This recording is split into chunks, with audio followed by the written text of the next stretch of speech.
అందరికీ నమస్కారం. Welcome to 99 recipes.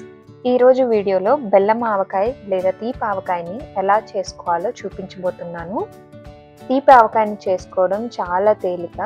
కొలతలు తెలిస్తే చాలు, ఎవరైనా కూడా ఈజీగా చేసుకోవచ్చు.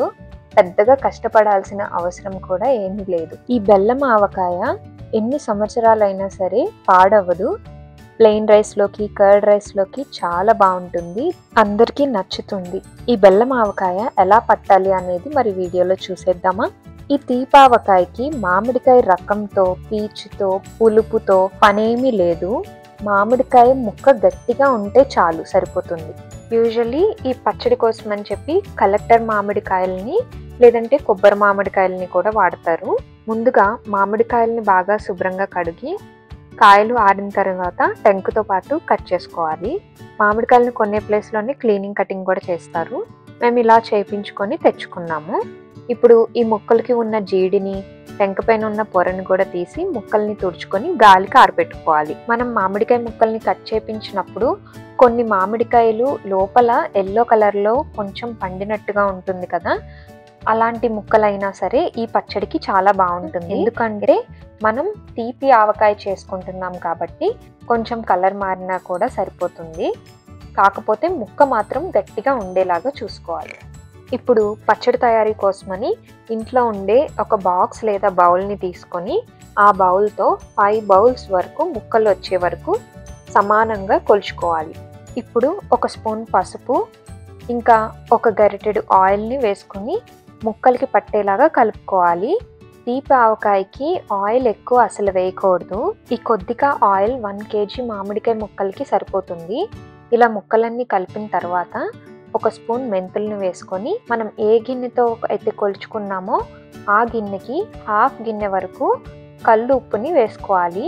ఇక్కడ మా అమ్మమ్మ అయోడైజ్డ్ సాల్ట్ వాడకుండా కల్లుప్పుని ఎండలో పెట్టి డ్రై అయిపోయిన తర్వాత దాన్ని మిక్సీకి వేసి పౌడర్గా చేసి ఆ సాల్ట్ని వేస్తుంది.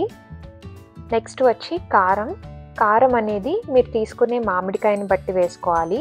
పుల్లటి మామిడికాయని తీసుకుంటే 1/2 కప్పు, అదే తక్కువ పులుపు ఉండే కలెక్టర్ కాయ కొబ్బరి మామిడికాయని తీసుకుంటే 1/2 కప్పు వేసుకుంటే సరిపోతుంది.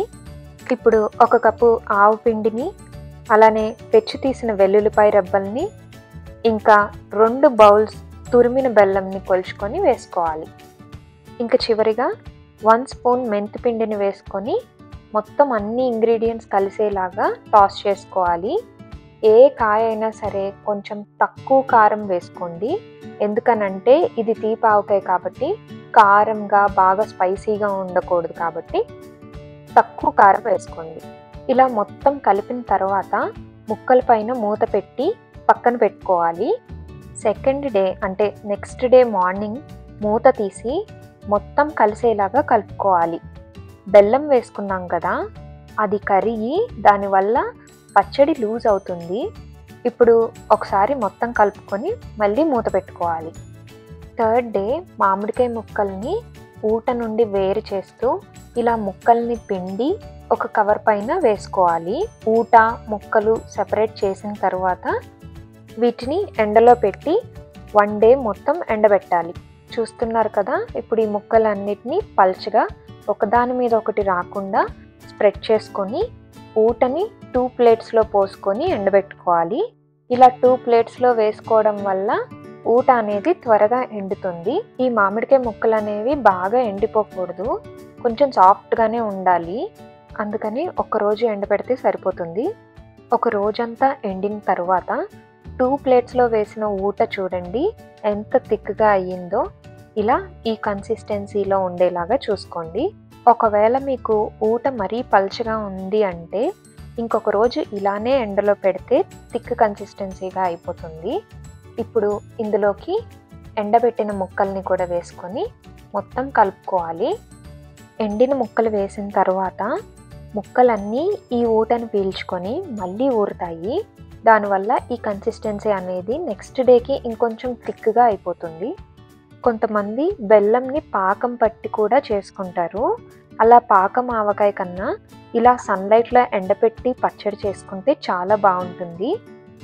ఇప్పుడు తాలింపు కోసం అని చెప్పి 2 స్పూన్లు ఆయిల్ వేసుకొని 1 స్పూన్ ఆవాలు, 4 ఎండుమిరపకాయలు, 4 దంచిన వెల్లుల్లిపాయ రెబ్బల్ని వేసుకొని ఇవన్నీ వేగేంత వరకు వేయించుకొని, వేగిన తరువాత పచ్చడిలోకి వేసుకొని మొత్తం కలిసేలాగా కలుపుకోవాలి.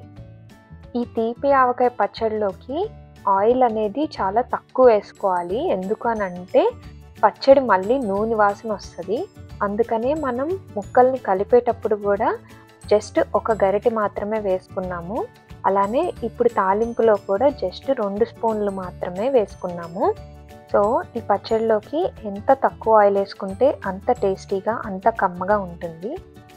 ఈ తీపి ఆవకాయ అనేది ఎన్నాళ్ళైనా సరే పాడవదు. వేడి వేడి అన్నంలోకి కొంచెం నెయ్యి వేసుకొని కలుపుకొని తింటే చాలా టేస్టీగా ఉంటుంది. అలానే కర్డ్ రైస్లోకి అయితే పర్ఫెక్ట్ కాంబినేషన్. పిల్లలకి, పెద్దలకి అందరికీ నచ్చుతుంది పచ్చడి. తీపి ఆవకాయ అంటే ఫేవరెట్ రెసిపీ అయిపోతుంది. ఒకసారి ఈ ప్రాసెస్లో నేను చెప్పిన ఈ చిన్న చిన్న టిప్స్ని ఫాలో అవుతూ ఈ పచ్చడిని చేసుకోండి. మళ్ళీ మళ్ళీ ఇదే చేసుకుంటారు. మీరు కూడా ఇంట్లో ట్రై చేసి టేస్ట్ చేసి మీ ఫీడ్బ్యాక్ని షేర్ చేయడం మర్చిపోవద్దు. వీడియో నచ్చితే లైక్ చేయండి, మీ ఫ్రెండ్స్, రిలేటివ్స్కి షేర్ చేయండి. టేస్టీ, సింపుల్, క్విక్ రెసిపీస్ కోసం 9 to 9 రెసిపీస్ ఛానల్ని సబ్స్క్రైబ్ చేయండి. ఇన్స్టాగ్రామ్, ఫేస్బుక్ పేజెస్ని కూడా ఫాలో అవ్వండి. సరికొత్త వీడియోతో మళ్ళీ కలుద్దాం. Until then bye. Have a nice day.